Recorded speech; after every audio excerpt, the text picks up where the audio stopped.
তো বর্তমানে আশা করি আপনারা সকলেই জানেন, মাননীয় মুখ্যমন্ত্রী মমতা ব্যানার্জি উনি কিন্তু ঘোষণা করেছেন যে বাংলার বর্তমানে বেকারদের মাসে 500 টাকা করে আর্থিক সহায়তা করা হবে।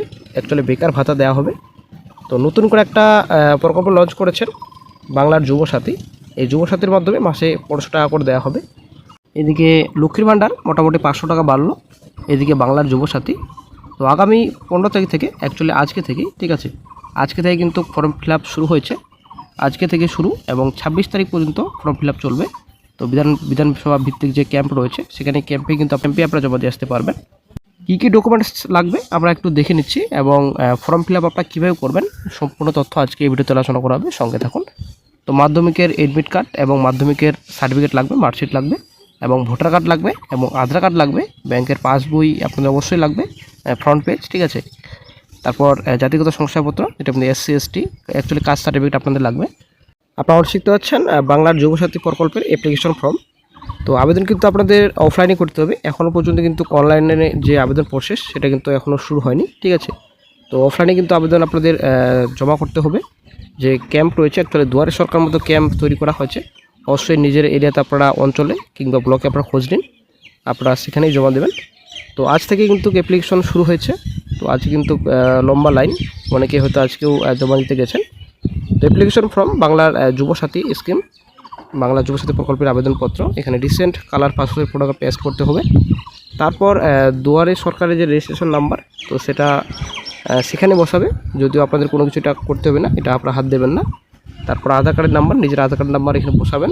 তারপর বেনিফিশিয়ারি নেম, তো নিজের নাম আপনাদের এখানে লিখতে হবে। তো অবশ্যই আপনারা এখানে দেওয়া রয়েছে সংখ্যা হিসেবে, ঠিক আছে।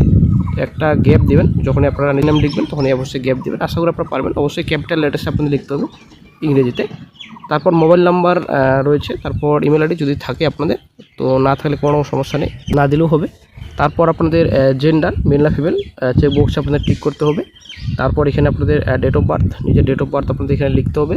তো অবশ্যই আপনারা ভালোভাবে লিখবেন। কথা 12/9/96 কিংবা 12/9/97, এখানে 12/09, তারপর 19/9/6, ঠিক আছে। 1/4/26 বয়স কত হবে, এখানে বয়স লিখতে হবে আপনাদের। তারপর চলে আসছে নেক্সটে পিতার নাম। তো পিতার নাম আপনার এখানে লিখতে হবে, একটা ঘর অবশ্যই আপনার গ্যাপ রাখবেন। তারপর মায়ের নাম লিখতে হবে এখানে। তারপর এখানে স্বামী বা স্ত্রীর নাম লিখতে হবে। তো তারপর ক্যাটাগরি, কোন ক্যাটাগরিতে রয়েছেন ক্যাটাগরি আপনারা অবশ্যই আপনারা এখানে লিখবেন। তারপর কাস্ট সার্টিফিকেটের নাম্বার এখানে লিখতে হবে। তো তারপর মেরিট না আনমেরিট, তো এখানে চেকবক্স রয়েছে, চেকবক্সে আপনারা ঠিক করবেন। তো তারপর এখানে আপনাদের বাড়ির নম্বর প্রথমত বসাতে হবে। তারপর এখানে গ্রামের নাম অথবা শহরের নাম, তারপর এখানে পোস্ট অফিসের নাম, তারপর গ্রাম পঞ্চায়েতের নাম, তারপর ব্লকের নাম, তারপর আপনাদের পুলিশ স্টেশন থানা, তারপর ডিস্ট্রিক্টের নাম, তারপর এরিয়ার পিনকোড, তারপর স্টেট ওয়েস্ট বেঙ্গল লেখা রয়েছে, আপনাদের কোনো কিছু করতে হবে না। তারপরে রয়েছে মাধ্যমিকের ডিটেলস এখানে রয়েছে। তো মাধ্যমিকের এখানে প্রথমত রোল নাম্বার বসাতে হবে। অ্যাকচুয়ালি রোল নম্বর প্রথমত, তারপর নাম্বার বসাতে হবে, তারপর বছর বসাতে হবে কত সালে আপনারা পাস করেছেন। এখানে বোর্ড, এখানে বোর্ড কিছু দেওয়া রয়েছে, এখানে বোর্ড অবশ্যই আপনারা বোর্ড লিখবেন।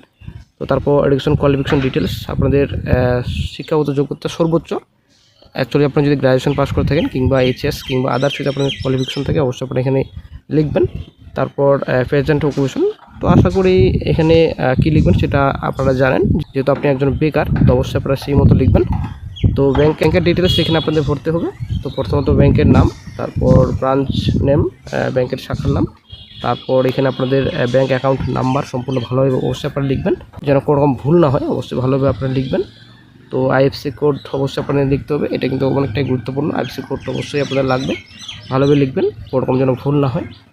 তো আদার্স কোনো রকম আপনাদের এখানে বলা হয়েছে যে অন্য কোনো সরকারি সাহায্য পান কিনা রাজ্য সরকার প্রদত্ত শিক্ষাগত সুবিধা বা বৃত্তি ছাড়া।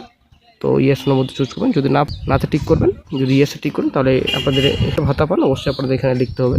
তো তারপর এখানে কী কী ডকুমেন্টস আপনাদের লাগবে, এখানে ডকুমেন্টসের ডিটেলস রয়েছে। মাধ্যমিকের এডমিট কার্ড, তো এখানে আপনাদের অনুগ্রহ করে উপযুক্ত বক্সে টিক দিন। তো আপনাদের চেক বক্সে ঠিক করতে হবে। তো মাধ্যমিকের এডমিট কার্ড, তারপর মাধ্যমিকের মার্কশিট অথবা সার্টিফিকেট, তারপর আপনাদের 3 নম্বর আধার কার্ডের কপি, তারপর 4 নম্বর হচ্ছে ভোটার কার্ড রয়েছে, তারপর 5 নম্বর রয়েছে ব্যাংকের passbook front page, then copy of SC ST, তারপর কাস্ট সার্টিফিকেট আপনাদের লাগবে। এই কয়েকটি ডকুমেন্টস আপনাদের লাগছে, ঠিক আছে। তারপর ডিক্লারেশন, তো ডিক্লারেশন আপনারা যদি রিড করতে চান অবশ্যই আপনারা রিড করে নেবেন। তো তারপর ডিক্লারেশনের নিচে আপনাদের রয়েছে তারিখ, যেদিন আপনারা জমা দেবেন।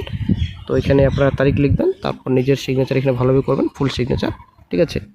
তো অ্যাকনোলেজমেন্ট স্লিপ আপনাদের এটা ক্যাম্পে দেবে। তো এখানে সম্পূর্ণ ডিটেলস এটা কিন্তু যখনই আপনারা জমা দেবেন তো রিসিভ কপি অবশ্যই আপনাদের দেবে। সকলে বন্ধুরা ক্লিয়ার? তো অবশ্যই মাথায় রাখবেন, ভুল হলে কিন্তু ফর্ম বাতিল হতে পারে, ঠিক আছে। অথবা ইনকমপ্লিট যদি অ্যাপ্লিকেশন ফর্ম থাকে তো পরবর্তীতে আপনাদের অবশ্যই কিন্তু রিজেক্ট করা হবে। তো মাসে আপনারা 1500 টাকা পাবেন, হয়তো এপ্রিল মাস থেকে শুরু করবে রাজ্য সরকার ভাতা দেওয়া। তো ফর্ম ফিল আপ অবশ্যই আপনারা এইভাবেই করবেন। সম্পূর্ণ প্রসেস আশা করি আপনারা ভিডিওতে পেয়ে গেছেন। ক্যাম্পের লিস্ট আপনারা অফিসার সাইট ভিজিট করার পর পাবেন। যদিও অবশ্যই আপনারা নিজস্ব গ্রাম পঞ্চায়েতে এবং ব্লকে আপনারা যোগাযোগ করবেন, সেখানে আপনারা পাবেন। কোথাও আপনাদের কোনো কিছু করতে হবে না, অনলাইনে আপনাদের ফর্ম ফিল আপ কোনো রকম সুবিধা বর্তমানে নেই, ঠিক আছে। তো অনেকেই কিন্তু অনলাইনে ফর্ম ফিল আপ করা হচ্ছে, এমনই কিন্তু আপডেট দিচ্ছেন। তো এটা কিন্তু টোটালি ভুল। রাজ্য সরকার স্বয়ং বলেছেন যে কোনো রকম অনলাইন প্রসেসে এই কাজ হবে না, অফলাইনেই প্রসেস করা হবে, ঠিক আছে। সেই মতো কিন্তু দুয়ারে সরকার মতো ক্যাম্প তৈরি করা হয়েছে, বর্তমানে আজ থেকে শুরু হয়েছে। তো অফলাইনে প্রসেস সম্পূর্ণ, ফর্ম কিন্তু আপনারা সেখানেই পাবেন, ঠিক আছে। অথবা যদি আপনারা চান ডেসক্রিপশন বক্স চেক করুন, সেখানে লিঙ্ক থাকবে, সেখান থেকে সরাসরি আপনারা অ্যাপ্লিকেশন ফর্মটি ডাউনলোড করতে পারবেন।